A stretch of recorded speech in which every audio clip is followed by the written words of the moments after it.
Buenas noches, sean bienvenidas y bienvenidos a nuestra edición central de este miércoles 26 de agosto del 2026. Quienes le acompañamos, Luis Francisco Bolandón y Andrea Romero. Es un gusto, Andrea, saludarte a todos ustedes. Gracias por mantenerse en sintonía de nuestro multimedio. Mucho que comentar. Vamos de inmediato con titulares de la jornada. Como nuestro primer titular tenemos: pescadores ecuatorianos y familiares de desaparecidos exigen justicia ante los ataques de patrullas estadounidenses en el Pacífico.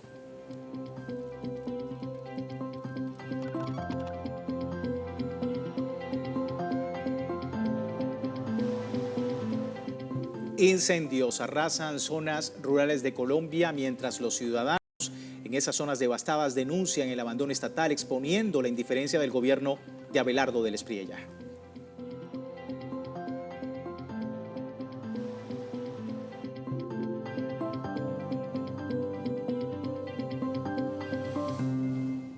Una inundación repentina en Nepal deja al menos 150 fallecidos y 700 desaparecidos, muchos de ellos turistas extranjeros.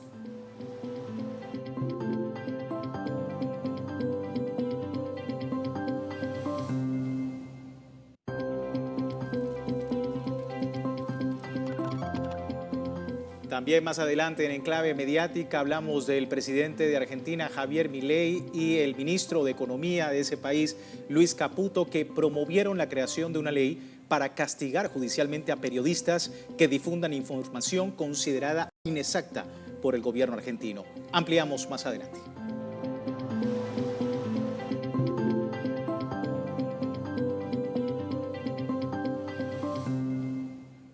Y para deportes nos acompaña nuestro compañero Luis Fernando Villasmil. Adelante, Luisfer.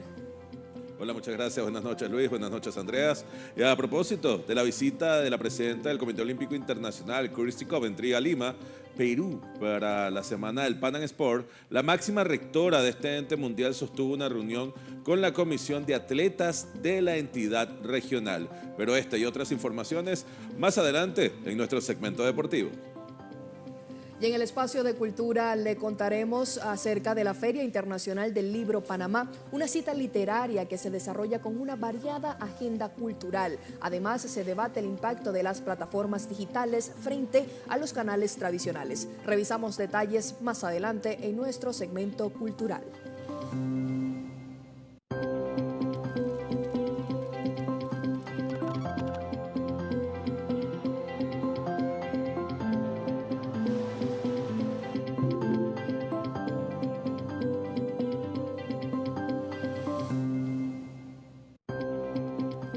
Tenemos también el adelanto de la noticia. Vamos con nuestro compañero Ignacio Lemos desde Brasil. Adelante, Ignacio. Saludos, Luis. Saludos, Andrea. Faltan menos de 40 días para las elecciones presidenciales en Brasil. Una elección que trae novedades durante la jornada de hoy en materia local, pero también una elección que tiene muchas miradas sobre cómo repercute a escala internacional, con impactos especialmente sobre el bloque del Mercosur. Sobre eso les contaremos más en los próximos minutos. Así será, Ignacio. También nos acompaña nuestro compañero Henry Camelo desde Estados Unidos. Adelante, Henry. Nueva York limita la colaboración con ICE mientras el gobierno federal intensifica redadas en todo el país, abriendo un fuerte choque político y legal. Les cuento los detalles de esta controversia más adelante. Seguramente contigo más adelante, Henry. Muchísimas gracias, Henry Camelo, desde Estados Unidos. Y bueno, vamos a iniciar en nuestro continente hablando de pescadores ecuatorianos que han denunciado haber sido atacados, detenidos y trasladados a El Salvador y exigen respuesta al Estado. 8 tripulantes de Fiorella siguen desaparecidos. Una investigación de medios estadounidenses se destaca que los casos están vinculados con un programa encubierto de la CIA. Las víctimas llegaron hasta la Asamblea Nacional de Ecuador para exigir una investigación, pero ni siquiera pudieron ingresar al recinto. Elena Rodríguez, con más detalles. Adelante, Elena. Hola, qué gusto saludarte. Saludos también para nuestra audiencia en América Latina y el mundo. Así es, sobrevivientes y familiares de los pescadores de las embarcaciones Fiorella, Negra, Francisca Duarte II y Don Maca llegaron hasta Quito para exigir respuestas por los ataques y la desaparición de 8 tripulantes. Hechos que, según el medio estadounidense The Washington Post, vincula con una operación encubierta de la CIA. Sin embargo, no fueron recibidos en la Asamblea Nacional, donde la fiscalización del caso sigue sin comenzar. Les hemos preguntado preparado un informe. Llegaron desde la costa ecuatoriana cargando fotografías, documentos y meses de incertidumbre. Son sobrevivientes de los ataques contra embarcaciones pesqueras y familiares de los 8 tripulantes del Fiorella, desaparecidos desde el 20 de enero. Vinieron hasta Quito buscando respuestas. Por eso que le pedimos al gobierno que dé una explicación por qué fue que lo pasó, que investigue. Pero ni el gobierno ni la asamblea les dan explicaciones. Las puertas del legislativo nunca se abrieron para estos pescadores que llevan meses repitiendo la misma historia en busca de justicia. Nunca fuimos náufragos. Y además que nosotros estábamos pescando. Ellos tenían todo el derecho de llamar en el Radio Blanco al barco de nosotros y preguntar qué están haciendo, vamos a revisar el barco, nosotros ya vengan, todos los reuníamos, salíamos y revisen el barco. Pero ellos nunca llamaron a nadie. Ellos lo que hicieron fue atacarlos con los drones y gracias a Dios, por la bendición de Dios, estamos aquí nosotros vivos. Versión que contradice el relato oficial sobre el Don Maca, según el cual la embarcación se encontraba en aguas internacionales y sus tripulantes fueron rescatados como náufragos y trasladados a El Salvador. Los sobrevivientes, en cambio, describen explosiones, drones y hombres armados que hablaban en inglés. Los militares de los Estados Unidos tenían primeramente que acercarse al barco y pedir lo que destruyéramos el barco y ellos subir al barco, a revisar el barco, no dispararlo y después ir a revisar el barco.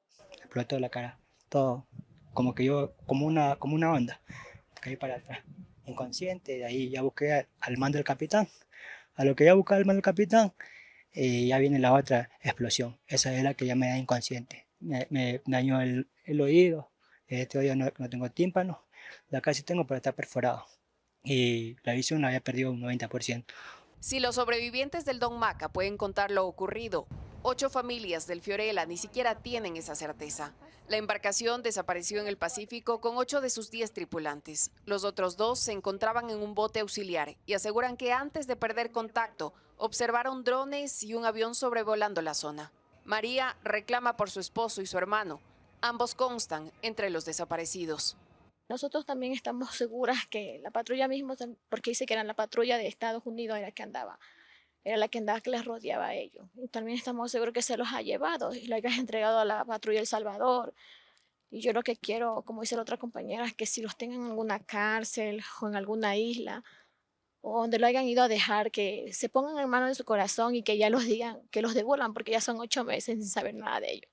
El 13 de agosto el caso adquirió otra dimensión. El medio estadounidense The Washington Post reveló que los episodios del Fiorella, la negra Francisca Duarte II y el Don Maca habrían estado vinculados con un programa encubierto de la CIA. Sabemos los vínculos peligrosísimos, estrechos que tiene el gobierno de Daniel Noboa con el gobierno de Donald Trump y de ahí se entendería que esta Asamblea Nacional, que está completamente alineada al oficialismo, se niegue a fiscalizar estos hechos porque de hacerlo podríamos llegar a dar con una verdad bastante incómoda para esa relación que existe entre Ecuador y Estados Unidos. Aunque la Asamblea aprobó fiscalizar estos hechos el 16 de abril, 4 meses después, la investigación ni siquiera comenzado. Esta es la dictadura que estamos viviendo. Después de meses esperando respuestas, las víctimas terminaron otra vez relegadas a la vereda, frente a las puertas de un Estado que sigue sin escucharlas.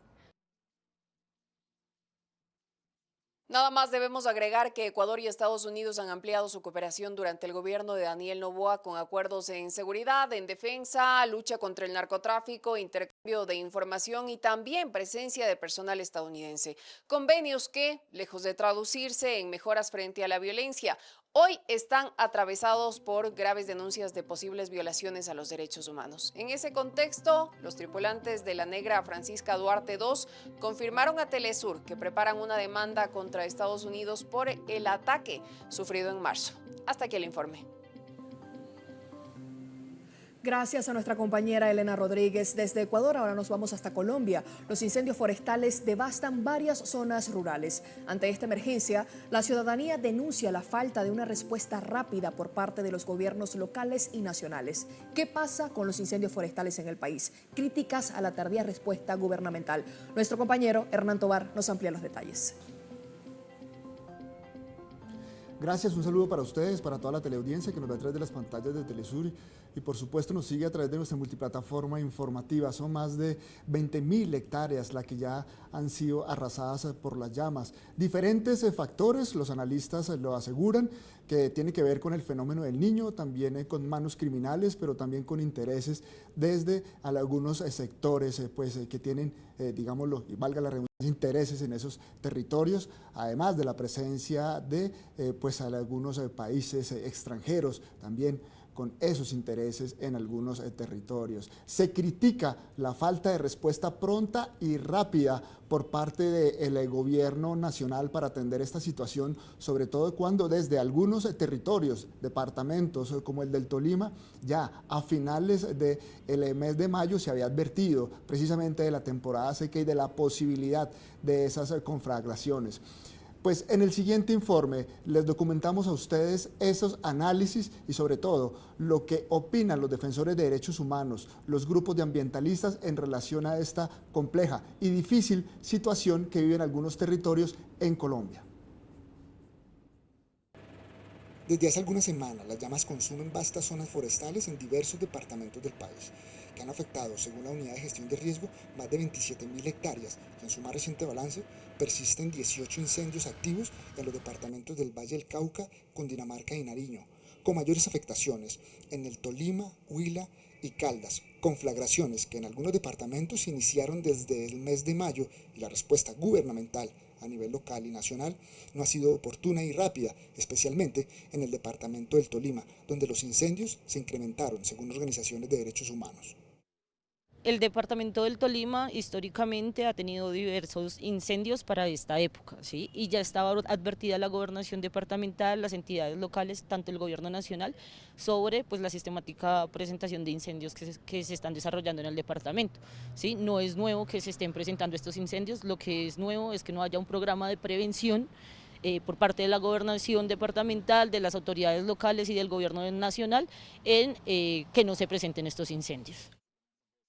Y si bien el gobierno asegura que ya se han movilizado las ayudas a los departamentos afectados con el despliegue de 800 efectivos y aeronaves para contener los incendios, inicialmente, según los testimonios de los habitantes de las zonas afectadas, fueron ellos los que acudieron ante la gravedad y el avance de los incendios.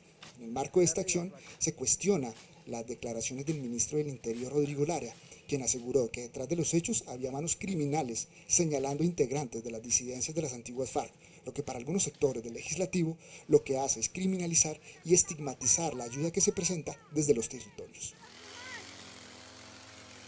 El gobierno nacional apareció después de 3 semanas y no apareció a llevar soluciones. El ministro del Interior llegó al departamento del Tolima el día domingo y lo único que dijo era que los incendios eran el producto de manos criminales. No hay investigaciones, no hay capturados, no hay ningún tipo de indicios que indiquen que esto es así. Lo que están haciendo es criminalizar la ayuda solidaria de muchas personas, jóvenes, campesinos, campesinas, indígenas, son los que hoy están sofocando y socorriendo a nuestra gente. Hoy los tolimenses son los mismos que están salvando a los tolimenses. No hemos tenido ningún tipo de ayuda del gobierno nacional. La Unidad Nacional de Gestión del Riesgo apareció hasta hace una semana. Según las organizaciones ambientales, existen diversos factores e intereses detrás de esta situación.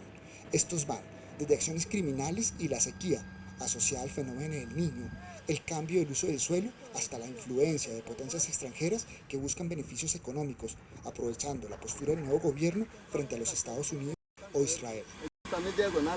Si había vocación agropecuaria, agrícola, de cuidado de ecosistemas como el bosque seco tropical, uno de los grandes afectados, podrían tener intenciones de hacer negocios, de hacer condominios, de hacer hoteles, de hacer grandes centros poblados en regiones donde no existen. Y pues el riesgo de la presencia extranjera sí es latente, y sí es latente porque pues este gobierno ha traído y ha privilegiado el ingreso de algunos países aprovechando la terrible catástrofe del terremoto del 10 de agosto, como es Israel, como es el propio Estados Unidos, como Ecuador, que pues de alguna manera pueden llegar a tener intereses de tipo imperialista en nuestro territorio. Eso es una hipótesis que no hay que descartar.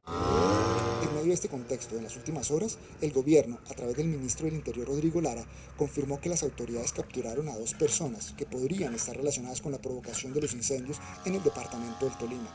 Mientras tanto, los afectados esperan que la ayuda se desarrolle con más prontitud y así poder mitigar la acción de las conflagraciones. Según el más reciente informe de la Unidad Nacional de Gestión de Riesgo, hay 18 incendios activos, 2 solo han sido controlados. Los departamentos con más afectaciones o con más incendios activos son el Tolima con 10, Valle del Cauca con 1, Cundinamarca con 2 y Nariño con 5. Se espera pues entonces desde las organizaciones y desde los campesinos y desde las poblaciones presentes en estos departamentos que haya una acción más rápida y más efectiva por parte del gobierno nacional frente a esa situación compleja que se está enfrentando por causa de los incendios forestales en el país. Es parte del reclamo. Ahí estamos muy atentos a toda esta situación. Muchísimas gracias a nuestro compañero Hernán Tovar desde Bogotá, Colombia. Y seguimos justamente en Colombia. El expresidente del país, Gustavo Petro, y el senador Iván Cepeda han presentado el denominado Gabinete por la Vida, una estructura política con la que el pacto histórico busca organizar su oposición al gobierno de Del Espriella. Durante la presentación formal del Gabinete por la Vida, se dio a conocer que exministros y exfuncionarios del gobierno de Petro formarán parte del mismo y tendrán la tarea de controvertir las decisiones de la nueva administración de Abelardo Del Espriella. La iniciativa está inspirada en modelos de gabinetes alternativos utilizados en sistemas parlamentarios, particularmente en Reino Unido, donde el sector opositor ejerce control, seguimiento y debate frente a las decisiones del Ejecutivo. El anuncio hace parte de la estrategia de oposición que Cepeda había planteado desde el inicio del gobierno de Del Espriella.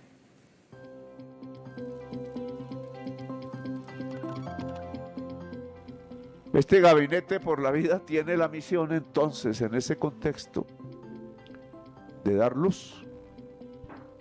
La política progresista tiene que ser racional.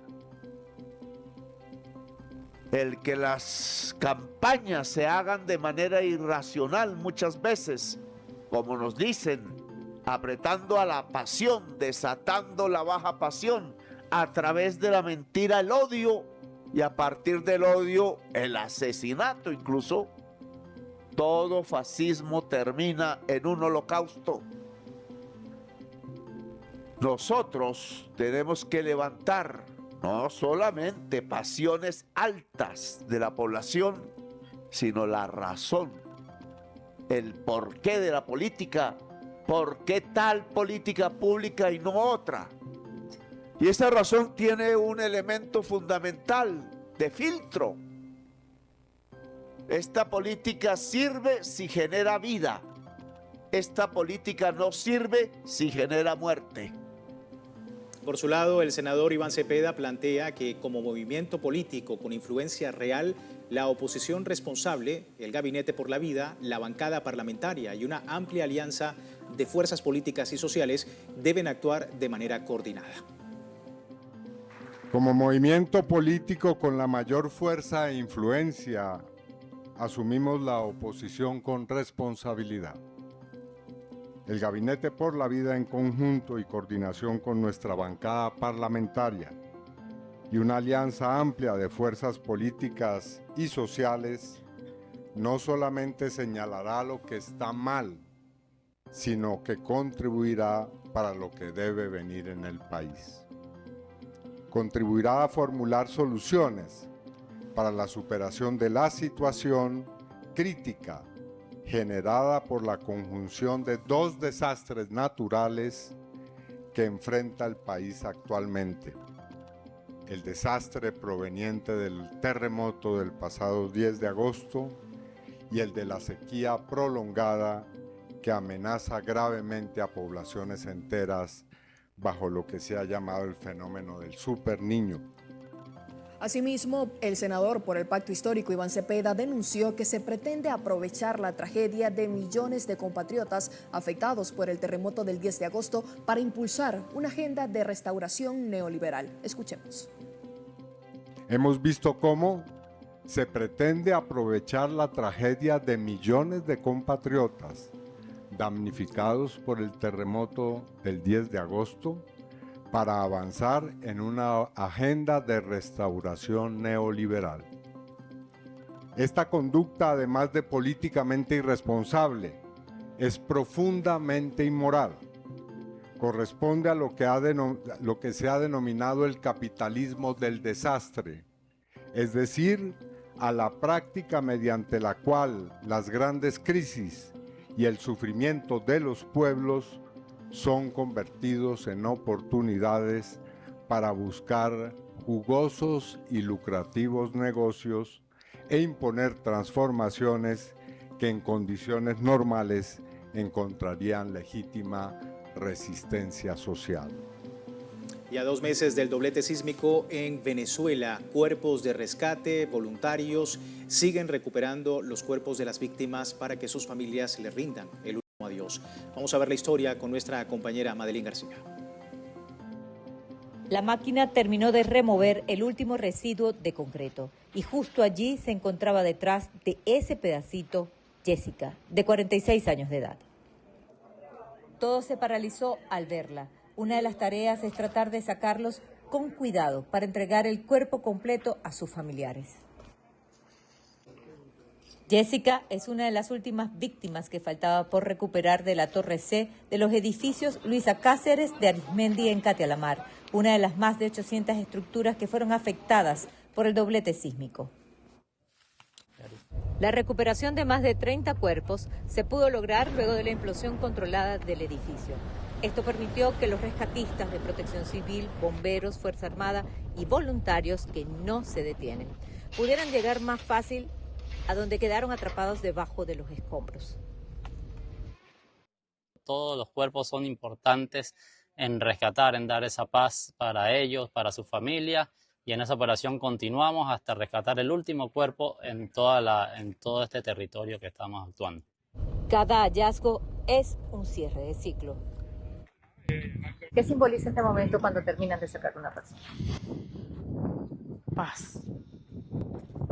Una sensación de que alguien va a estar en tranquilidad, de que es un poquito de victoria porque no los dejaste ahí, de que diste un poquito más de, no solamente yo, toda la gente que ha estado aquí, todo este montón de días trabajando, mi familia que vino al interior, las familias de las otras personas que estuvieron aquí hasta ayer, ayudando, aportando de una manera y de otra, ¿no?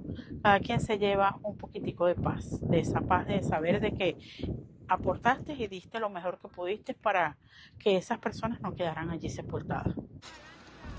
La fase de recuperación de seres queridos no concluirá hasta que logren sacar a la última víctima, dijo la presidenta Delcy Rodríguez en su mensaje a la nación a 2 meses de los terremotos. Paralelamente se llevan a cabo mesas de trabajo con las comunidades organizadas para avanzar en los trabajos de construcción de viviendas y resolver necesidades. Madeline García, Telesur, La Guaira, Venezuela. También en Venezuela avanza la operación Caracas Sonríe y Renace, que tiene como objetivo dar respuesta a las necesidades y problemáticas de las comunidades. Nuestra compañera Michelle Ramírez nos cuenta los detalles. El plan operativo Caracas Sonríe y Renace llegó al urbanismo socialista Hugo Chávez en Montalbán, al oeste de Caracas. En su segunda fase, los voceros comunales, junto a autoridades venezolanas, hicieron un recorrido para evaluar los logros alcanzados en la comuna.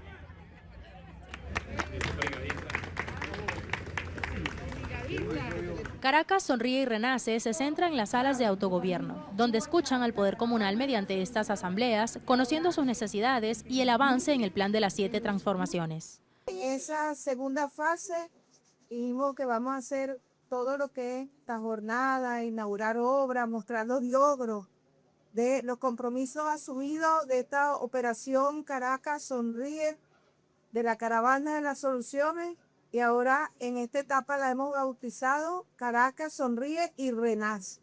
Después de este doble sismo, de este doble terremoto, pues estamos renaciendo en muchos sectores donde hubo afectaciones mayores. La jornada de atención social también forma parte de este plan con servicios en materia de salud, alimentación y cedulación para todos los habitantes. Buenísimo, no hice cola, mira, fabulosa, me salió una cera maravillosa y estoy muy contenta con este proceso, ¿verdad? Que le acerca a la gente de la tercera edad primeramente, que nos podemos llegar más lejos y nos acercamos aquí. Y me encuentro bastante bien porque toda la jornada fue espectacular, muy buena, nos atendieron muy bien en la jornada de identificación. Me siento muy agradecida con el proceso, ¿verdad? Que acudió a esto, a facilitar esta jornada aquí. La jornada, una maravilla. Yo me vi ya con el médico, me anotaron para la prótesis, ahorita me están peinando, me dieron mi medicina. De maravilla, fue sinceramente bien buena. La meta de esta iniciativa es que funcione el 100% de las salas de autogobierno correspondientes a las 300 comunas y circuitos comunales, para seguir fortaleciendo el modelo de autogobierno. En la cámara de Marcos da Silva y Joneiker Salazar, Michelle Ramírez desde Caracas, Venezuela, para Telesur. Seguimos en Venezuela. La presidenta encargada del país, Delcy Rodríguez, lideró un encuentro del Consejo de Ministros desde el Palacio Presidencial de Miraflores. El gobierno venezolano evaluó las acciones de recuperación integral tras los sismos que afectaron al pueblo venezolano el pasado 24 de junio. En la reunión estuvieron también presentes los vicepresidentes sectoriales del gobierno y otros altos funcionarios del Estado. De esta manera, el Ejecutivo analizó los avances en la rehabilitación de viviendas y el fortalecimiento de los servicios públicos. Asimismo, la mandataria reconoció el profundo impacto humano de la tragedia, reafirmando que el compromiso del Estado es inquebrantable hasta que cada hogar recupere su estabilidad. Además, el gabinete reportó que en medio de la tragedia, el país acumula 21 trimestres consecutivos de crecimiento económico.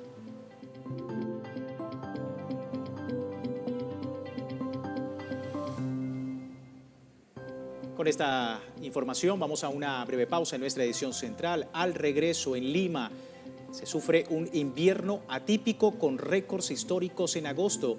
Distritos registran temperaturas de hasta 10 grados sobre lo normal por el fenómeno Niño y la Dana. Ya regresamos.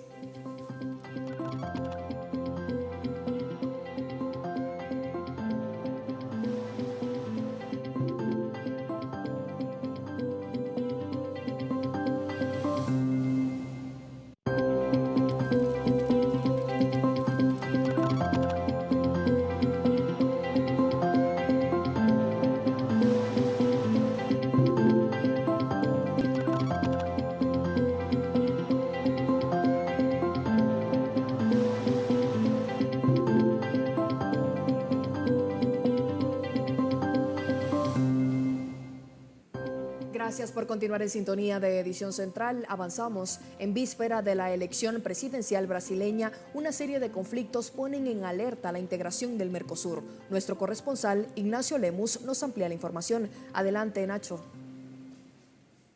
Así es, Andrea. Tenemos una elección que muchos dicen que no se trata solamente de una elección entre partidos políticos, sino también una elección de escala geopolítica como nunca antes se vio en Brasil. Para comenzar, un punto importante durante la jornada de hoy, déjame anticiparte, es el encuentro que tuvo Lula con el presidente del Senado, David Alcolumbre, y el presidente de la Cámara de los Diputados, Hugo Mota. En un encuentro ya se confirmó que una de las promesas del gobierno brasileño, la reducción de la escala laboral de 6 jornadas por una semanales de trabajo, puede ser llevada a votación en la próxima semana en el Congreso, y esto podría entonces dar lugar a que se cumpla una promesa del gobierno brasileño a partir de la votación que se llevará a cabo en la Cámara de los Diputados a tan solo en menos de 40 días de las elecciones presidenciales. Hay otra serie de proyectos también que se llevarían a votación en la próxima semana, entre ellos el marco legal para las tierras raras,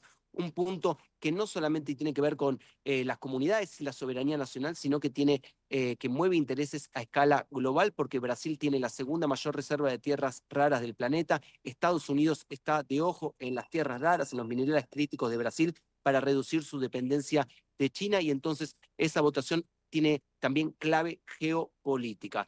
Esa esa cuestión es clave también para las elecciones brasileñas, teniendo en cuenta lo que ocurre en el Mercosur, en el bloque de países sudamericanos. Sobre eso y todo lo que está ocurriendo en estos momentos, las divergencias entre el gobierno de Lula, el gobierno paraguayo de Santiago Peña, el gobierno de Javier Milei en Argentina, realizamos el siguiente informe. A poco de la elección presidencial brasileña, la integración de los tres principales países del Mercosur da muestras de deterioro. Tras insultos de Milei contra Lula, en medio de una supuesta campaña anti-Argentina durante el Mundial, Brasil retiró a su embajador de Buenos Aires, mientras que el presidente paraguayo Santiago Peña repudió la declaración de Lula que consideró como una invasión el papel de Paraguay en la guerra de la Triple Alianza, que diezmó a la población paraguaya. Nunca se ha visto un proyecto tan declarado desde Estados Unidos de intervencionismo y no es casual que eso ocurra en un momento que nuestros espacios de integración están bastante debilitados. La integración en la región de la Triple Frontera tiene resultados concretos que incomodan a Washington, como la expansión más allá de la frontera con Paraguay del sistema de pagos brasileño PIX, independiente de operadoras bancarias estadounidenses. La única diferencia que hay acá es que ellos piden el documento, pero más allá de eso no hay diferencias. El sistema es práctico, rápido, no hay ninguna diferencia. La mayor hidroeléctrica del planeta es una muestra de que la geografía hace inevitable la integración. La energía de Itaipú binacional es dividida en parte de Paraguay y Brasil. Como Paraguay abastece el 80% de su mercado con el 30% de la energía, el excedente es entregado a Brasil a cambio de una contrapartida financiera. Sin embargo, las divergencias entre ambos países por la renegociación del anexo C del Tratado de Itaipú dio una brecha al secretario de Estado de los Estados Unidos, Marco Rubio, quien manifestó intereses por la energía de la hidroeléctrica para abastecer centros de datos de las corporaciones estadounidenses. Itaipú fue central en la creación de la Universidad de la Integración Latinoamericana UNILA por el gobierno de Lula en Foz de Iguazú. La hidroeléctrica, además, donó recientemente un terreno donde hoy se implementa un proyecto de expansión de la universidad. Es increíble el proyecto de UNILA, de reunir estudiantes de varios países. Todas las clases buscan la cuestión de la integración latinoamericana. Está la cuestión de la habilidad lingüística, porque estudiamos en varios idiomas y fuera de que nuestros colegas de clase son de varios países, entonces hay un intercambio increíble, porque a veces hablamos de Venezuela o algún país de América Latina y ellos pueden dar su punto de vista. Una victoria de la extrema derecha en la elección brasileña podría hacer coincidir gobiernos conservadores en la Triple Frontera, pero eso no es sinónimo de integración. Nace impulsado desde el norte, o sea, no es algo orgánico, ¿no? Lo que se conectan esos liderazgos de derecha, extrema derecha, es justamente las ganas de asociarse a Estados Unidos. No hay ninguna línea de preocupación de integración regional, casi una ironía de que justamente estén conectados, pero están justamente organizados y coordinados para desintegrarse. Brasil está a punto de inaugurar una nueva aduana en la frontera argentina y puentes clave en las rutas bioceánicas que dinamizarán el comercio con Asia. En medio del control de Washington sobre los miembros del Mercosur, Lula prometió a Xi Jinping avanzar en las negociaciones sobre acuerdos entre el bloque y China. La elección presidencial brasileña. Hay dos cuestiones claves. Por un lado está la logística en la dinámica de los commodities enviados hacia Asia, que le incomoda a los Estados Unidos, y por otro lado, una cuestión que no tiene que ver con la exportación de commodities y con esa lógica, sino que tiene que ver con la integración entre los pueblos y los gobiernos de América Latina. Dos cuestiones que están en juego en la próxima elección presidencial que se disputará el 4 de octubre en Brasil. Nosotros seguimos todo lo que ocurra entonces en clave local, pero también geopolítica en esta elección que, como decía, no solamente envuelve a partidos políticos, sino también a intereses de los Estados Unidos sobre el Mercosur y otros países de la región. Estudios. Sin duda, un panorama bastante complejo en Brasil. Estamos muy atentos contigo, Ignacio. Gracias por este completo reporte. Ignacio Lemos, nuestro compañero desde Brasil. Vamos ahora a otro escenario, a Lima, Perú. La capital de ese país registra un invierno atípico con altas temperaturas que han alcanzado máximos históricos para el mes de agosto. El Servicio Nacional de Meteorología e Hidrología reportó que en algunos distritos los termómetros marcaron hasta 10 grados centígrados por encima de lo normal, un calentamiento irregular atribuido principalmente al fenómeno de El Niño y a la influencia de la Dana Bertha. En ese sentido, el organismo meteorológico informó que el pasado sábado 22 de agosto, la estación Campo de Marte, en el distrito de Jesús María, registró 28 grados centígrados, superando el récord anterior de 27,1 grados que databa de 1939. Esta situación enciende las alarmas sobre los efectos del cambio climático y la recurrencia de estos eventos extremos en la región.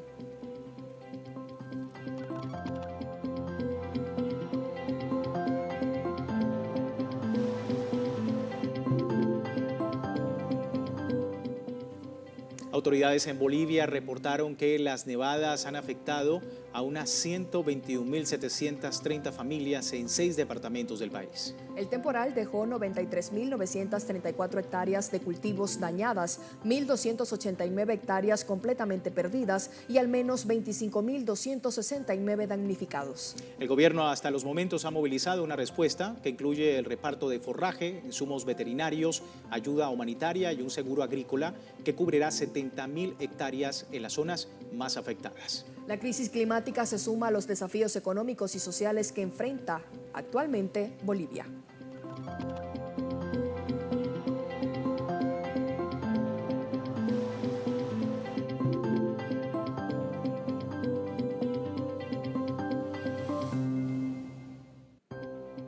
El Salvador declaró alerta roja por el impacto de los fenómenos climáticos de El Niño y Superniño, lo cual ha provocado sequías, ha afectado al sector agrícola, entre otras aristas económicas importantes. La Dirección General de Protección Civil pronosticó que el temporal será grave para finales de 2026 e inicios de 2027. Frente a la emergencia, se instó al gobierno nacional a sumar esfuerzos para salvaguardar la vida, la integridad, el bienestar y la seguridad alimentaria de la población salvadoreña. Advirtieron que la falta de lluvias y las temperaturas extremas elevarán la sequía, causará problemas en el acceso al agua y la producción agropecuaria, afectando a la población más vulnerable del país.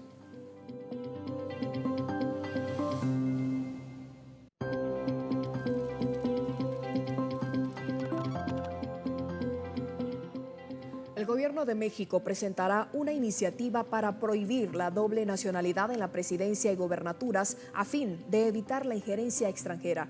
En su mañanera diaria, la presidenta Claudia Sheinbaum sostiene que para optar a los cargos públicos debes tener únicamente la nacionalidad mexicana. Al presentar la propuesta, la mandataria argumentó que tener doble nacionalidad puede abrir la puerta a la injerencia extranjera y aprovechó para recordar que la nación se ha visto amenazada por el intervencionismo, el cual no se ha concretado gracias al pueblo mexicano. Sheinbaum adelantó que su equipo ya se encuentra trabajando en la medida para ser enviada posteriormente al Congreso Nacional.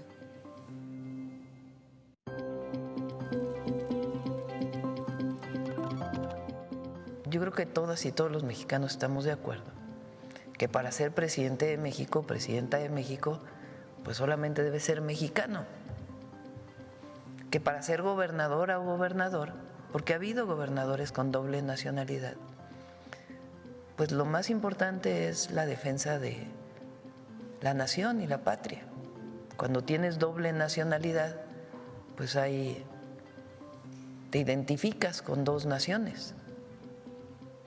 Entonces, muchos mexicanos y mexicanas pueden tener doble nacionalidad, incluso triple nacionalidad. Es factible. El asunto es si quieres ser presidente o quieres ser gobernadora o gobernador. Ahí me parece que debe quedar claro que solamente debes tener una nacionalidad, que es la mexicana. El secretario de Estado de los Estados Unidos, Marco Rubio, recibió en Washington al canciller mexicano Roberto Velasco. Allí nuestro corresponsal José Leveña nos comparte más detalles y todo lo que ocurrió en este encuentro. Adelante, José. El único mensaje público sobre el encuentro llegó del vocero del Departamento de Estado, Tommy Pigott. quien señaló que Rubio y Velasco se reunieron para impulsar la cooperación en prioridades regionales comunes. Según Washington, el secretario de Estado Marco Rubio pidió a México tomar medidas decisivas para frenar la inmigración irregular, detener el tráfico de fentanilo y otras drogas hacia Estados Unidos, desmantelar las organizaciones que Washington califica como terroristas y a los cárteles extranjeros, además de privarlos del acceso a armamento. Pero más allá de este mensaje, el contenido de la reunión permanece en el terreno de la discreción diplomática. Ni Rubio ni Velasco ofrecieron declaraciones a los medios de comunicación tras el encuentro que mantuvieron esta mañana y tampoco se conocieron detalles sobre posibles acuerdos o compromisos alcanzados. La visita del canciller mexicano coincide además con la presencia aquí, en la capital de Estados Unidos, del secretario de Economía Marcelo Ebrard y del secretario de Agricultura mexicano Julio Verdeguer, quienes participan en las negociaciones comerciales con Estados Unidos. El momento no es menor y México busca asegurar las mejores condiciones posibles para su economía mientras crece la confrontación comercial entre Estados Unidos y Canadá, con nuevos aranceles y el riesgo de que la disputa termine afectando el futuro de la integración económica de América del Norte. Mientras Canadá ha optado por endurecer su respuesta frente a Washington, el gobierno de Claudia Sheinbaum mantiene una estrategia mucho más reservada, evitando sumarse a la confrontación y priorizando sus propias negociaciones con la Casa Blanca. La reunión entre Rubio y Velasco se produce así en un momento en el que México necesita mantener abiertos dos canales simultáneamente: la cooperación en seguridad y migración y la defensa de sus intereses económicos frente a un Estados Unidos cada vez más proteccionista. Y quizá el dato más revelador sea precisamente lo que no se dijo. Ninguno de los dos funcionarios hizo declaraciones públicas mientras las negociaciones en Washington continúan bajo una reserva absoluta. En Washington, José Leveña, Telesur. Gracias a nuestro compañero José Leveña con este encuentro diplomático entre Estados Unidos y México. Y seguimos con más información en Estados Unidos. El estado de Nueva York, allí entró en vigor una ley que prohíbe a la policía local participar en redadas migratorias para el Servicio de Inmigración y Control de Aduanas, por sus siglas ICE, generando un enfrentamiento con el gobierno federal. Nuestro compañero Henry Camelo nos comparte los detalles.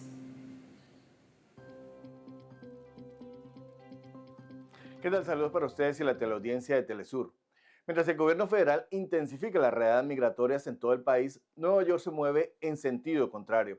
Esta semana entró en vigor la llamada Local Cops, Local Crimes Act, firmada por la gobernadora Kathy Hochul. La ley prohíbe que policías y cárceles locales participen en la aplicación de leyes migratorias civiles, vetando en concreto los acuerdos conocidos como 287G. Estos acuerdos permiten que alguaciles o policías locales actúen como agentes migratorios tras recibir entrenamiento de ICE. Con esta ley, esos pactos quedan prohibidos y los recursos locales ya no se pueden usar para apoyar la aplicación migratoria civil. La cooperación sigue en casos criminales, pero no en detenciones por estatus migratorio. La gobernadora defiende que así la policía podrá concentrarse en combatir delitos y que las comunidades inmigrantes cooperarán más y sin miedo. Pero los críticos piensan muy diferente. 15 alguaciles del estado ya demandaron al gobierno de Nueva York. Dicen que la ley obstaculiza la cooperación con las autoridades federales y complica la detención de inmigrantes con antecedentes penales. El condado de Nassau también ha expresado su rechazo y mantiene su propia batalla legal. Todo esto ocurre en un contexto de ofensiva migratoria sin precedentes. Durante los últimos meses, ICE ha incrementado los operativos en todo el país, con arrestos en centros de trabajo, vivienda e incluso durante citas rutinarias con inmigración. A mediados de julio, unas 66,000 personas estaban detenidas en centros de ICE, una cifra récord, nunca antes registrada. En junio entraron más de 43,000 personas a esos centros carcelarios y julio volvió a marcar cifras récord. Mientras la Casa Blanca amplía su estrategia de arrestos y deportaciones, Nueva York intenta limitar cuánto participa en esa maquinaria. Ahora la justicia tendrá la última palabra sobre esta ley, que ya se ha convertido en uno de los mayores enfrentamientos entre el Estado y Washington en materia migratoria. Es la información que tengo desde la ciudad de Nueva York. Vuelvo con ustedes a los estudios. Muy buenas noches. Gracias a nuestro compañero Henry Camelo por esta información. Nosotros continuamos con más. Luis. Así es, vamos con algo que por supuesto ha generado conmoción en la comunidad internacional y también mucha repercusión en medios internacionales. Una inundación repentina en Nepal deja al menos 150 fallecidos y más de 700 desaparecidos, muchos de ellos turistas extranjeros. La inundación surgió a través de la región fronteriza entre Nepal y el Tíbet, China, alrededor de las 9 de la mañana, hora local, la cual arrasó asentamientos, puentes, vehículos, puestos policiales e instalaciones aduaneras. El ejército de Nepal señaló que hasta el momento unas 114 personas han podido ser rescatadas con vida junto con el apoyo de helicópteros militares y de compañías privadas, mientras que las autoridades pues aún no han confirmado la causa de estas inundaciones, pero apuntan a que es debido a un deslizamiento de tierra. Las fuerzas de seguridad mantienen las operaciones de búsqueda y rescate, el envío de ministros para emergencia y utilizan drones para mapear los daños y localizar a las personas atrapadas.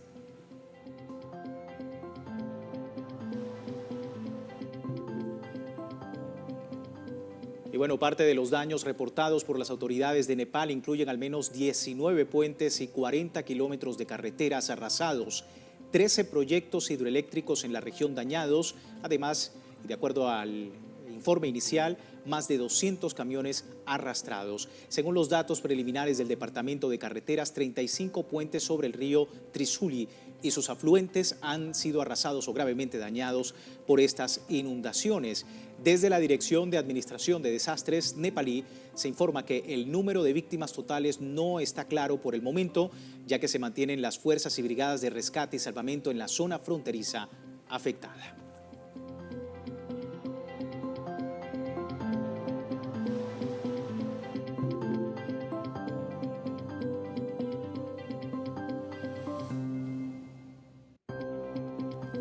En ese contexto, el presidente de China, Xi Jinping, ordenó enfocar los esfuerzos necesarios para buscar y rescatar a las personas desaparecidas tras la inundación en la zona fronteriza que comparte con el territorio nepalí. Xi Jinping además pidió evacuar a residentes en situación de riesgo y vulnerabilidad en las zonas aledañas y proporcionar atención médica y oportuna a los heridos y a los afectados. Finalmente, reiteró la necesidad de reforzar tanto la vigilancia preventiva como los sistemas de alerta temprana a fin de garantizar que las operaciones de rescate sean ejecutadas de forma oportuna y evitar que el número de víctimas aumente.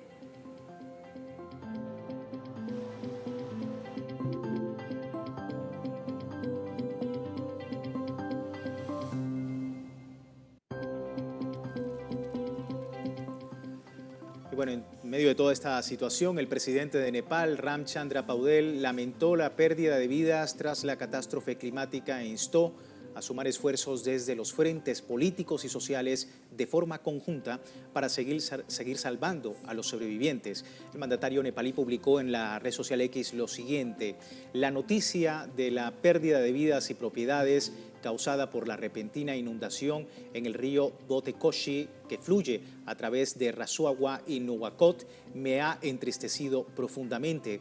En esta hora de desastre hago el llamado al gobierno, partidos políticos, organizaciones sociales, todas las agencias, incluida la de seguridad, y a los ciudadanos en general, para que intensifiquen las labores de rescate y socorro, dice el mandatario de Nepal.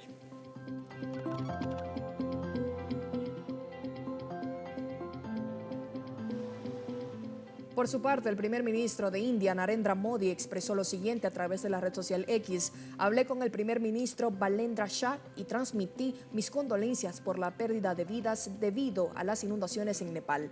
El pueblo de India se encuentra en solidaridad con sus hermanas y hermanos en Nepal en este momento difícil. India está lista para proporcionar toda la asistencia humanitaria posible a Nepal. Nuestros equipos están coordinando estrechamente en los esfuerzos de rescate y socorro.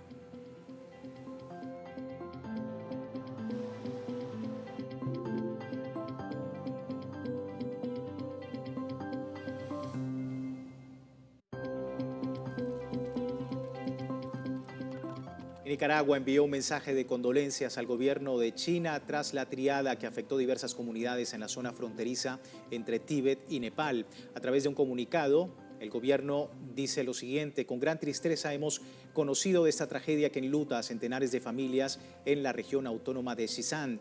Enviamos a ustedes nuestras más sinceras y sentidas condolencias, sobre todo a nuestras oraciones de las familias afectadas, de las comunidades que han perdido a sus seres queridos, confiando en la pronta recuperación de las infraestructuras que atienden a estos territorios. Estamos con ustedes en estos momentos dolorosos, sabiendo que en ese país potente, fraternal y solidario, las respuestas son inmediatas y la normalidad se recupera con más prontitud, más allá del dolor y el desconsuelo.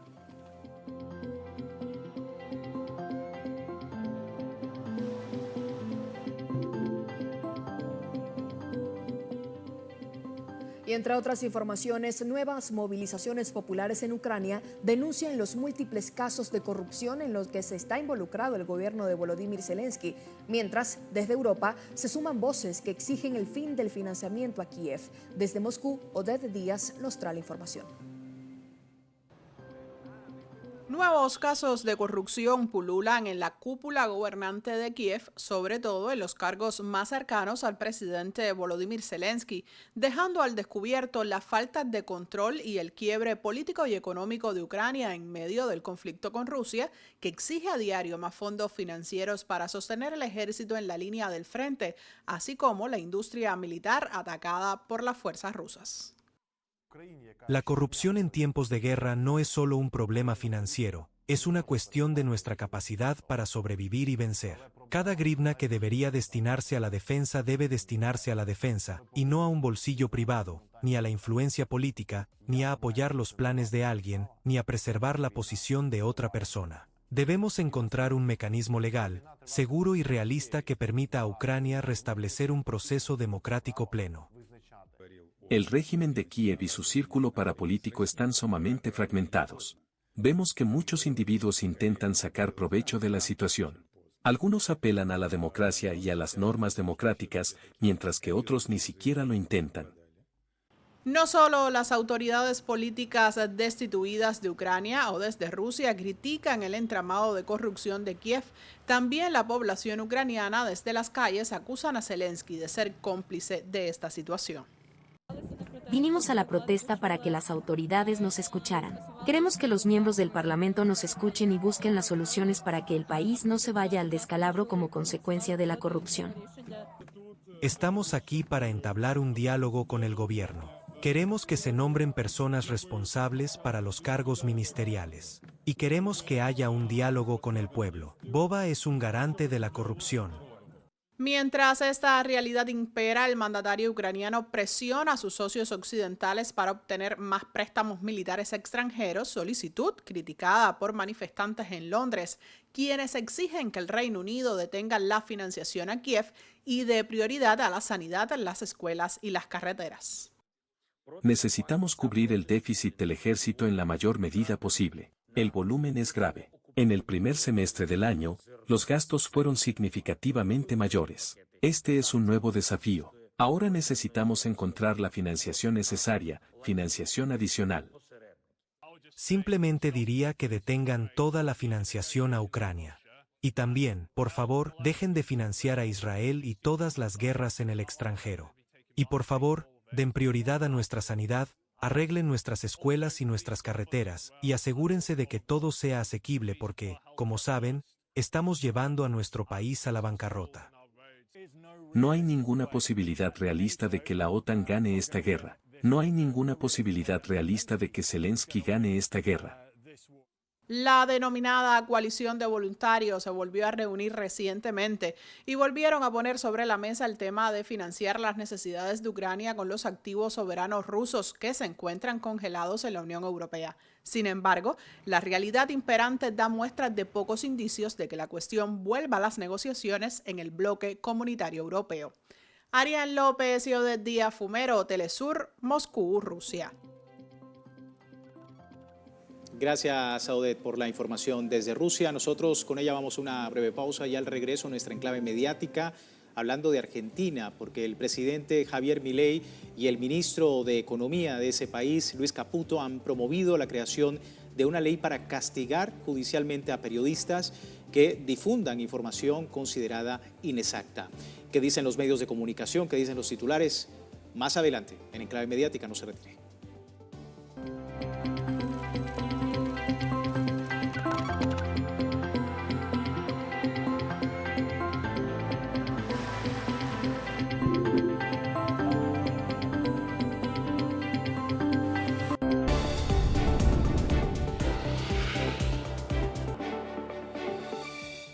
Gracias por seguirnos en Edición Central. Hoy en Enclave Mediática nos posicionamos en Argentina.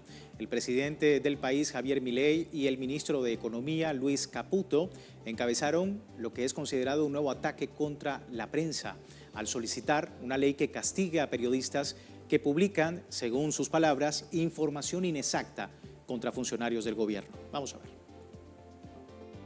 El presidente Javier Milei y su ministro de Economía, Luis Caputo, promovieron públicamente una ley para sancionar a periodistas que difundan lo que el criterio ejecutivo dictamine como mentiras. A estas amenazas se le suma una ola de descalificaciones directas del mandatario hacia la prensa, a quienes calificó como excremento humano.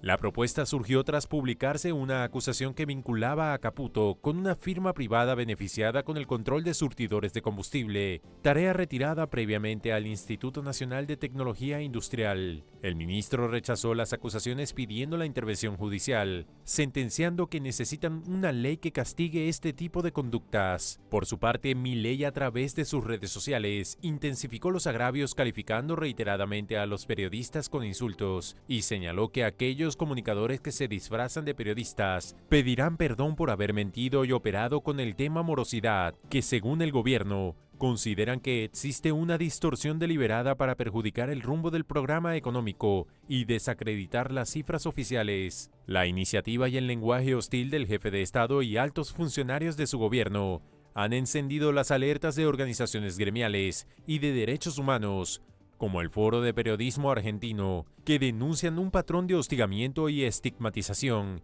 que debilita el debate democrático, advirtiendo además sobre el riesgo de criminalizar la labor informativa, la cual no es un hecho aislado, puesto que ha sido más bien la reiteración de constantes ataques e insultos de Milei contra la prensa argentina.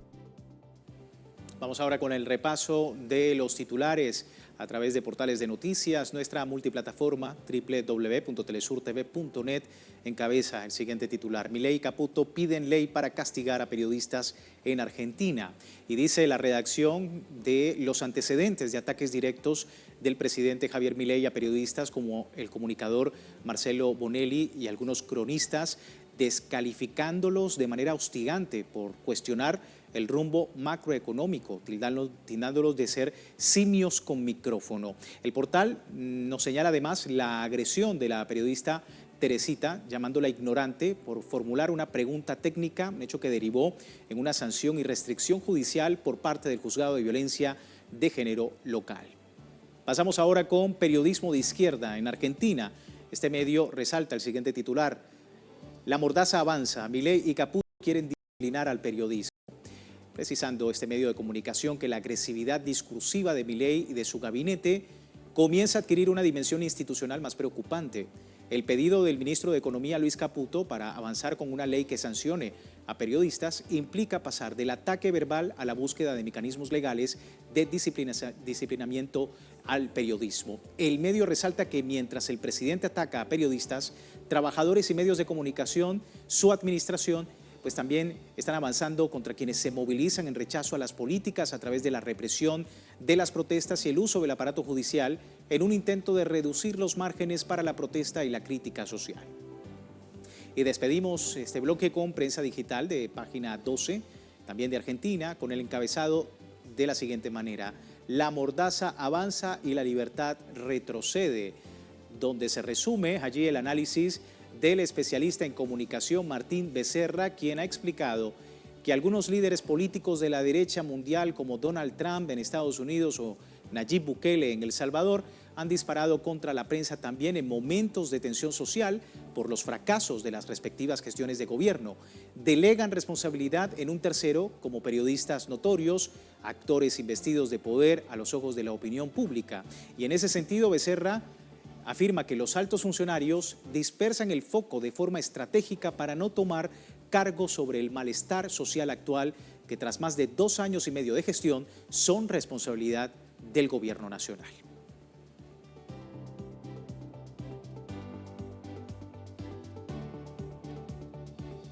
Así las cosas y la libertad de prensa en Argentina. Muy atentos a este escenario. Vamos a una breve pausa en nuestra edición central y al regreso toda la información deportiva con nuestro compañero Luis Fernando Villasmil. Ya regresamos.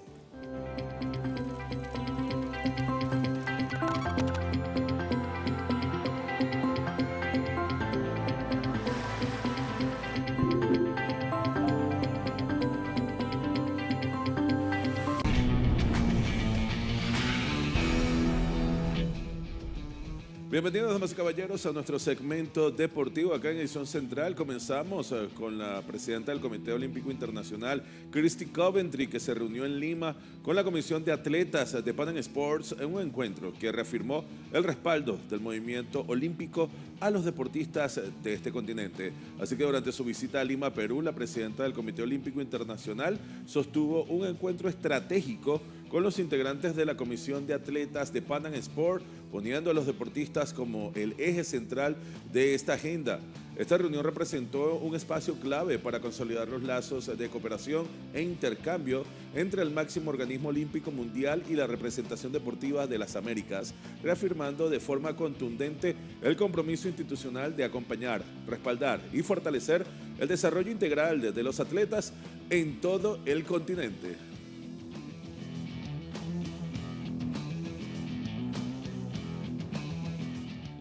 Por su parte, Brasil clasificó a semifinales de la Conmebol Sub-20 de fútbol playa tras golear 6-0 a Bolivia. Así que Brasil goleó con este contundente marcador de 6-0 a Bolivia en el torneo Conmebol Sub-20 de fútbol playa celebrado en el estadio Playa Agua Dulce de Lima, Perú. Con este resultado, la canariña aseguró de forma matemática su clasificación a las semifinales del torneo continental. En el encuentro, el conjunto brasileño impuso su jerarquía absoluta sobre la arena gracias a las destacadas actuaciones individuales de Ray Oliveira y Warlison Carvalho, quienes lideraron la ofensiva anotando un doblete cada uno y complementados por las anotaciones de Carlos Daniel y Alberto para sellar el abultado marcador. Así, el combinado de Brasil ratificó su favoritismo junto a Paraguay en el grupo B, avanzando firmemente en la lucha por el título.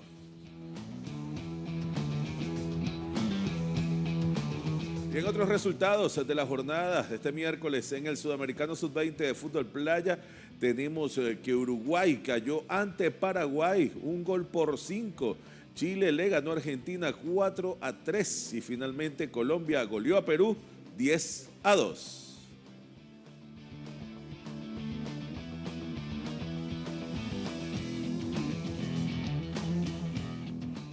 Y seguimos con más del balompié mundial y la polémica en torno a la gobernanza de Gianni Infantino, que continúa. En esta ocasión las críticas provienen de las ligas europeas. Veamos de qué se trata a continuación. Tras las críticas realizadas este miércoles por el presidente de las ligas europeas, Claudius Schaffer, en los medios deportivos internacionales, la tensión sobre Infantino en la región aumenta. En su declaración, Schaffer cuestionó con firmeza la idoneidad de Infantino para continuar al frente de la FIFA, subrayando que su influencia ha crecido de manera desmedida sin consulta suficiente a las partes interesadas. En ese sentido, el dirigente europeo señaló como ejemplos graves la concesión del Premio de la Paz de la FIFA a Donald Trump y la intervención política ejercida por este en el caso del delantero Folarin Bolagun durante el Mundial.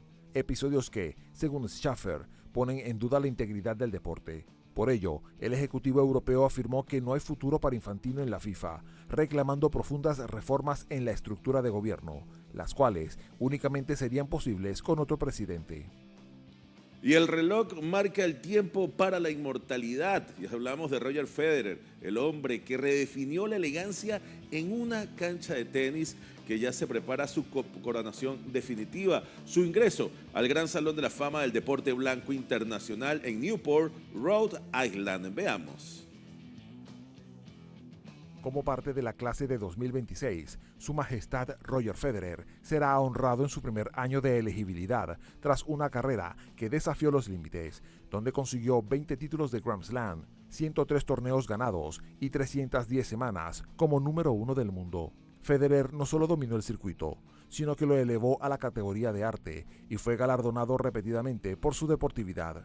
Este martes, el suizo fue recibido con una ovación de pie en el estadio Arthur Ashe. Federer disputó un set contra su antiguo rival, Andy Roddick, con victoria para Roger por 6-3. Luego, el ex número 1 del ranking ATP formó pareja con John McEnroe para derrotar a Andre Agassi y a Roddick por 7-5 en dobles.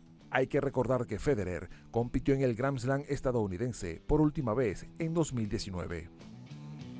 Gran privilegio para los amantes del tenis volver a ver una vez más a Roger Federer jugando dentro de las canchas. Pasamos ahora al ciclismo porque en la quinta etapa de la Vuelta a España 2026, el británico Matthew Brennan se llevó su segundo triunfo. En un recorrido de 173.3 kilómetros entre Falset y Roquetes, Brennan se impuso en un final cerrado donde terminó con un tiempo de 3 horas 47 minutos y 2 segundos, quedando por delante del belga Jordi Meeus y el italiano también Vincenzo Albanese, segundo y tercero respectivamente, finalizando entonces con el mismo tiempo que Brennan. Cabe acotar que el venezolano Orluis Aular finalizó en la sexta posición, también con el mismo tiempo del ganador. Tras las etapas 5, Tadej Pogačar sigue manteniendo el maillot rojo como líder de la clasificación general, con 3 minutos y 21 segundos de ventaja sobre Primož Roglič.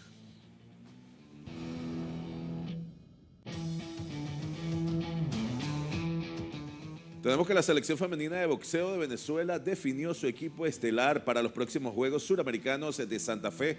El combinado criollo estará comandado por Omaylin Alcalá, Arismar Cardoso, Marielis Iriza y Diana Maestre, respaldadas por su destacada actuación y cosecha de medallas en los recientes Juegos Centroamericanos y del Caribe Santo Domingo 2026. Omaylin Alcalá, de 57 kilogramos en esa categoría, reafirmó su condición de referente al conquistar la medalla de oro en Santo Domingo.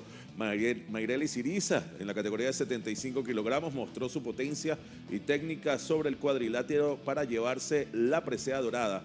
Por su parte, Irismar Cardoso aseguró la medalla de plata en un ajustado combate continental. El equipo nacional acudirá a la cita en Argentina con el objetivo de pelear los primeros puestos del medallero y mantener ese ritmo ascendente en el presente ciclo olímpico camino a los Juegos Olímpicos de Los Ángeles 2028.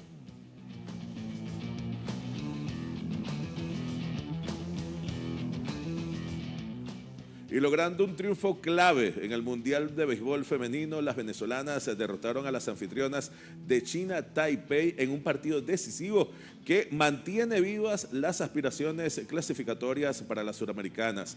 Así que en su tercer encuentro de este torneo en Tainan, bajo formato reducido de 5 juegos por las intensas lluvias, 5 episodios por las intensas lluvias que afectaron el torneo y que aunque Tu Shuwan trajo la primera carrera para las de China Taipei en el cuarto inning. Bajo esa intensa presión, las venezolanas lograron imponerse con 2 carreras a 1, gracias al bateo oportuno de Stephanie Suárez para el empate en la misma entrada y una jugada de squib play ejecutada por Kimberly Caicedo en el quinto inning, a lo que se le suma también la presencia en el montículo de la lanzadora María Ángeles Durán, quien sostuvo con firmeza todo el encuentro, permitiendo apenas 3 imparables, 1 carrera, 4 boletos y abanicando a 5 contrarios, sellando entonces el segundo triunfo de Venezuela en esta competición.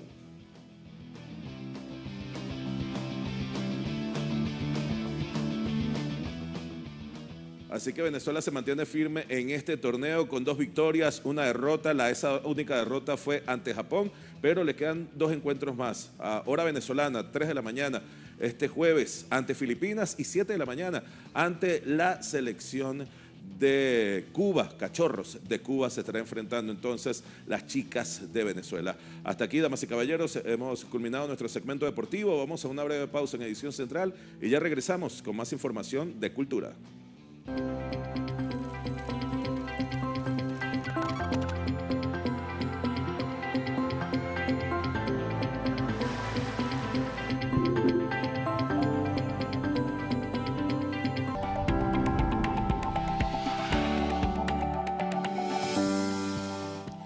Iniciamos nuestro recorrido cultural aquí en Edición Central en México. El Museo del Noreste en Nuevo León exhibe Historia de los Títeres, una muestra que reúne joyas del Museo Nacional de Tlaxcala para recorrer la evolución y el arte de esta tradición teatral.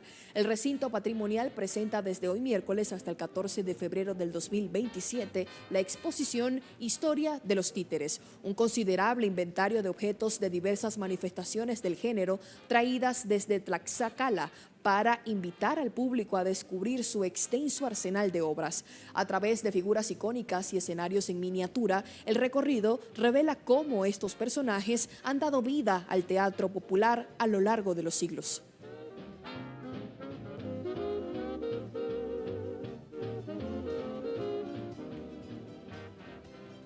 Y ampliamos nuestro titular contándole que la Feria Internacional del Libro de Panamá debate el impacto de las plataformas digitales frente a los canales tradicionales. Autores destacan que redes sociales transforman las formas de descubrir y promocionar la lectura en el país. En esta actividad, el auge de comunidades digitales centra el debate sobre la promoción literaria.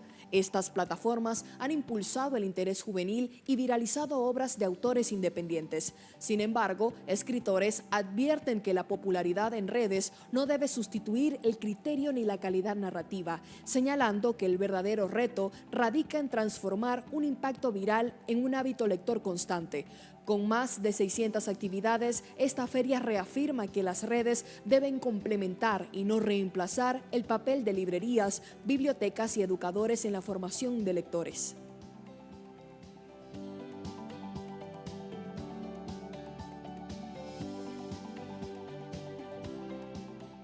Tras un recorrido internacional, la película Malecón, de Carlos Larrazábal, realizada en coproducción con España y Estados Unidos, se estrenará el próximo jueves en los cines de La Habana, Cuba.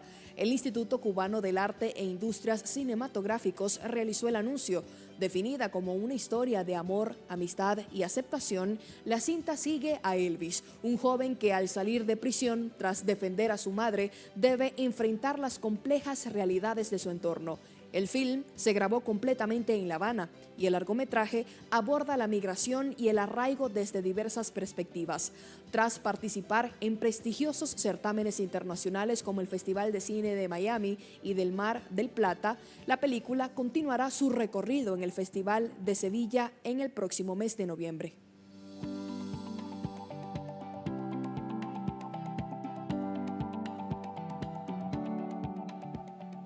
Y en Chile, un documental del canal comunitario Señal 3 demuestra que Carabineros fue cómplice por omisión del asesinato de la joven comunicadora asesinada mientras cubría la marcha del 1 de mayo en el año 2022. Veamos. Francisca Sandoval, la joven comunicadora chilena, habría cumplido 35 años este mes. Cubriendo la marcha del 1 de mayo del 2022, fue asesinada frente a la inoperancia de Carabineros en las inmediaciones de la Universidad de Santiago. Por eso, ahí los alumnos tienen un altar que la recuerda y a pesar de todas las trabas, estrenan el documental Simplemente Francisca. Tenemos una nimita de la Fran, entonces para ella es un recuerdo vivo que queremos mantener para las futuras generaciones. Eso nos importa mucho, que se pase este recuerdo y que no solo quede como en nosotros, porque los otros no conocen. Hay que enseñar, yo creo que es lo más importante. El documental fue dirigido por Chalo Barría, su compañero en el canal comunitario Señal 13 de La Victoria, que resistió la dictadura de Pinochet y la persecución en democracia. Fue ahí donde Francisca hizo comunicación popular.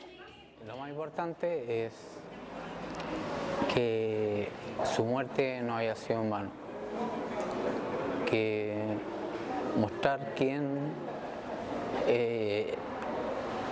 estuvo detrás y está detrás, porque esto ya si bien dicen el lumpen, todo eso, pero el lumpen está amparado por la policía está amparado por Ricardo Yáñez, Yáñez está amparado por Boric, y eso queremos decir. Y el documental lo demuestra. La complicidad de Carabineros y el Estado chileno en su asesinato parecen evidentes, pero la justicia trató el asunto como un crimen vulgar. Se persigue a la prensa, a quienes registran y denuncian. Lo más importante yo creo que era levantar la alfombra, destapar todo lo que no quisieron ver y mostrar respecto al caso de Francisca. O sea, pudimos ver que Fiscalía y los grandes medios siguieron un puro relato que era en la línea de mostrar a quién disparó, quién percutó. Pero nosotros creemos que es mucho más que eso. Para nosotros esto tiene ribetes de incluso un atentado terrorista. El documental se exhibe de noche. Cada estudiante aquí sabe que si decide hacer comunicación popular y de denuncia, puede correr el mismo riesgo. Conti, ya titulada de periodista, investigó el caso y su contacto con Carabineros no fue fácil.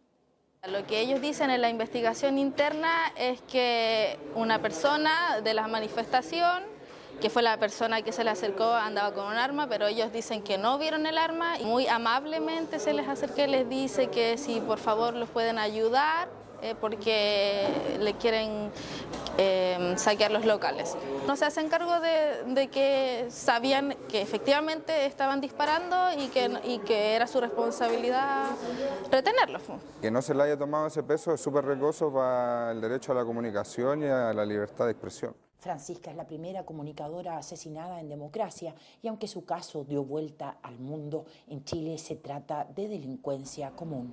Por eso, este documental, desde las bases populares, resulta clave.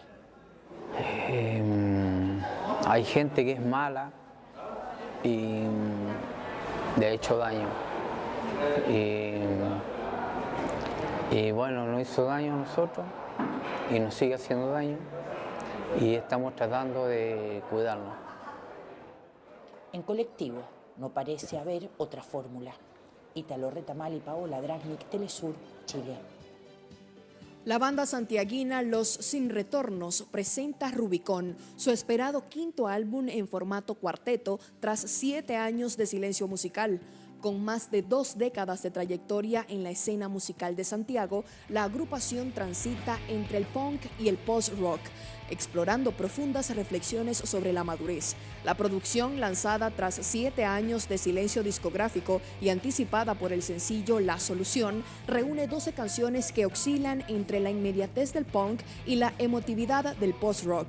El trabajo explora temáticas existenciales sobre la decadencia humana, la cotidianidad y la madurez, e incluye colaboraciones con destacados músicos como Francisco Mallea, Ruli Ursúa y Cristian Sánchez. Con esta entrega, la banda reafirma su propuesta artística mediante una obra reflexiva, visceral y contundente dentro del rock independiente y contestatario.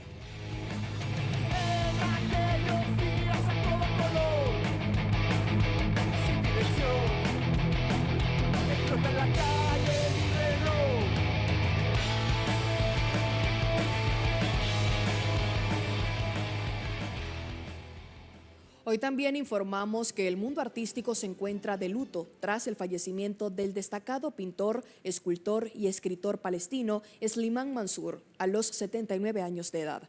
Mansur, reconocido por su capacidad para transformar la memoria, la tierra y la identidad de su pueblo en símbolos de resistencia y esperanza, fue una figura clave en el arte palestino durante más de 5 décadas. A lo largo de su carrera, desarrolló un lenguaje visual único que exhibía la identidad palestina, utilizando elementos como la cúpula de la roca, el olivo y las naranjas de Jaffa. Entre sus creaciones más conmovedoras se encuentra La hija de Jerusalén, donde una mujer sostiene con dignidad la ciudad, simbolizando la resistencia y el desafío ante las dificultades, y El camello de las adversidades, su obra más emblemática, que retrata a un anciano porteador que carga a Jerusalén sobre sus hombros, convirtiéndose en un icono global del sufrimiento y la resiliencia del pueblo palestino. Más allá de su legado artístico, Mansur también fue mentor de generaciones de creadores, dirigió la Liga de Artistas Palestinos y cofundó instituciones como el Centro de Arte Al-Wasiti y la Academia Internacional de Arte de Palestina en Ramallah. Slimán Mansur no solo documentó el dolor y las luchas del pueblo palestino, sino que también celebró su cultura y fortaleza, dejando un legado perdurable en el arte contemporáneo.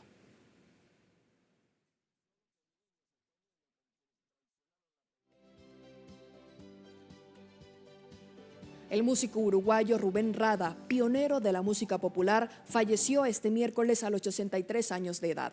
El mundo de la música rioplatense está de luto tras el fallecimiento de Rubén "El Negro" Rada. La leyenda de la cultura uruguaya se encontraba internado desde hace varios meses debido a una neumonía bilateral. Así lo confirmó su familia en redes sociales. Nacido en Montevideo en el año 1943, superó una tuberculosis infantil y halló en el canto una vía de supervivencia. Su carrera despegó en la adolescencia tras integrarse a la banda Los Hot Blooded, dando inicio a una trayectoria magistral que fusionó el candombe, el jazz y el rock, consolidándolo como un referente musical. ¿Quién va a pedir para que no calle el canto? Bueno, empezamos.